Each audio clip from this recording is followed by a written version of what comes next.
Hello, everybody. It's George from Ireland. So, welcome back to my channel once more. I'm commenting on the European Council's decision today to start accession talks with Ukraine and indeed Moldova, with a view them to becoming full members of the European Union. They're already candidate members, and indeed today they granted candidate member status to Georgia. So, all three countries are erstwhile Soviet republics. So it's really a blow to the Kremlin's pretensions, views them as within its sphere of influence, and it doesn't like it if these countries exercise their independence and form alliances elsewhere, try to join another economic bloc, and so forth. At some level, there's always been Russian unacceptance of the freedom of these countries, not just the independence, the actual freedom, as in that they have free and fair elections and independent courts. Because, of course, from the Putin's regime's perspective, that's a very dangerous precedent because Russians might be saying, well, why don't we have genuine elections at home? Why do we have an independent judiciary? Why do we unmuzzle the press and all the rest of it? You look at Russia with its vast natural resources, should be by far the richest country in the world. Why is it poorer than Latvia, Lithuania, Estonia, which have got almost no natural resources? So anyway, this Charles Michel, the president of the European Council, he made the announcement just a few hours ago, and the Belgians' announcement came as a surprise to many because Orban Viktor, the Prime Minister of Hungary, had been suggesting only hours earlier that this was very much premature and that as Ukraine fell far short of the criteria to pass onto this negotiation stage, there was really no reason to have this on the agenda, shouldn't be discussed. Zelensky had words with him at the inauguration of Javier Gerardo Milei as the president of Argentina only a couple of days ago, and it seemed like a tense standoff. I'm sure those professional lip readers can tell us what they said. And this discussion was presumably in English, as Volodymyr Zelensky speaks passable English, and Orban, he went to Pembroke College, Oxford, in the early 90s, so clearly he speaks excellent English. I think he actually dropped out without a degree, but anyway, that's beside the point. So a lot of people didn't see this one coming. And there are various targets that they had to achieve, and I think by everyone's standards, they said that Ukraine hadn't achieved all of them.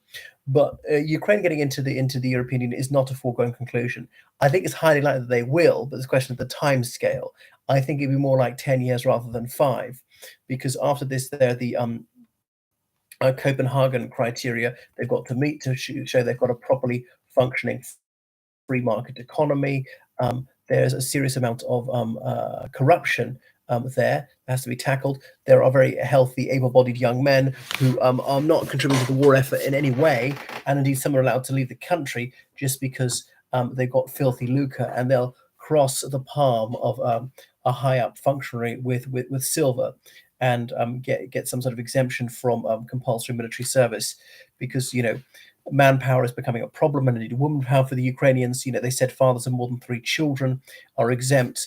I think there have been minor children at that time, bit of an incentive to have more children. They got a very low birth rate. So they might have to say, well, it's going to have to be fathers of 4 children or something like that, so that they have more people to use them. Russia claims to have 617,000 troops in Ukraine. Probably a lie, like just about everything the Russian government says about the Ukraine war. They won't even admit that it is a war. But anyway, there's no doubt that they've got more than they did at the beginning of the invasion. It's unlikely that the Russian logistical system could arm and feed so many troops as that. So it'd be a bit fewer than that. But yeah, numbers are telling in Russia's favor. Why did the European Union make this decision? Because, I mean, most people didn't see this coming. I didn't anticipate this. I thought Orban was going to wield his veto, because remember, it required unanimity between the 27 member states. He had his arm twisted. He wants more financial aid for Hungary. He doesn't like Billy No-Mates so much. It's not wrong to be on your own. If you're right, that's it. You're right. Even the whole world is against you. Right is right. It's not necessarily popular. The truth is not always popular. Now, this is not quite a matter of true, false, or right. And they say, well, they're just fudging the convergence criteria because they like the overall idea of them joining. When the European Union acknowledged that Romania didn't meet the convergence criteria in 2007, but was admitted anyway, even though Croatia's rather further ahead in being close to those. But once in, they can't be got out. I don't think there's a mechanism to actually expel a member state. It's never been attempted. And often they want to keep countries in, desperate for the United Kingdom to come back, and they're flirting very unsubtly to persuade the British Labour Party, if they're ushered into office in a few months, to try and bring the United Kingdom back into the European Union. I don't think the UK Labour Party will try to do that immediately. They'll probably wait like 5 years and then give it a shot. Anyway, so they've got to meet all those Copenhagen criteria to show they've got properly functioning democratic institutions, the rule of law, and so forth, properly independent judiciary, and things like that. A real crackdown on corruption, because some of this aid goes missing. Now, obviously, Kremlin propagandists really like to play this up. So taxpayers in the European Union, even if you agree with the cause of Ukrainian freedom, why are you giving your money when you know it's going to be filched by officials? There's a lot of defalcation and peculation in the Ukrainian Republic. So that's true, but obviously be inflated by Putin's puppets. And Moldova, well, so a similar story, trying to join the European Union. These are the poorest two countries in Europe, and that's Europe's widest extent, even including Armenia, Georgia. Those are the poorest. Now, Georgia joining, well, bear in mind that 20% of its territory is illegally occupied by Russia, and Russia recognized Abkhazia and South Ossetia as independent countries. I think nobody apart from Syria recognizes that, and Russia's even started building a military base in Abkhazia, which is legally part of Georgia. And the current ruling Georgian party is not as strong on Georgian independence as the one that was pushed out.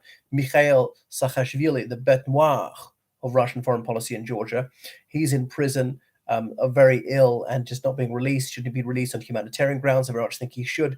A Ukrainian citizen, when he went to Ukraine and became a regional governor, that became a citizen. He'd actually studied in Kiev right after the dissolution of the Soviet Union. So unfortunately, he's not being released right now. So there's quite a long way to go. And then if Georgia is admitted, then eventually the European Union will have a member state, which is illegally occupied by the Russian Federation. But that'd be for Ukraine. Anyway, so Ukraine, they tried to negotiate, they tried to meet the convergence criteria. Then they have to be approved by all 27 member states and the European Parliament. So that is quite a high bar to clear. And the European Union, do you really want Ukraine anyway? Because you have to give them so much financial aid. You're eventually have to allow all Ukrainians to move west. Well, as about 8 million move west anyway, how much more of a big difference is it going to make? Now, you don't have to let them all move in immediately. Remember, in 2004, when the 10 eastern states joined, most European Union states said you're not going to have complete free movement for 5 years. After 2009, they could go anywhere in the European Union, but they could phased it in over 5 years. Whereas the Republic of Ireland, United Kingdom, and Sweden, we all said you can come immediately. All those people from, let's say, Lithuania, Poland, Slovakia, and so forth. And the UK government said it was something like 10,000. It was about 2 million came, so got it ridiculously wrong. So is this a positive move? I mean, I'm a European citizen, though I don't want to be. But yes, I think it is a good news. Partly it's just to give something to the Ukrainians, something to boost their morale. It needs to be buoyed up because their morale may be really flagging as they notice that Western financial aid and support for Ukraine is dipping, and they may well be just crushed by Russian numbers. So there's a bit of a psychological fillip to them. Thank you so much for watching. So please make sure you subscribe on Patreon, donate on PayPal. All right, goodbye, everyone. Bye-bye.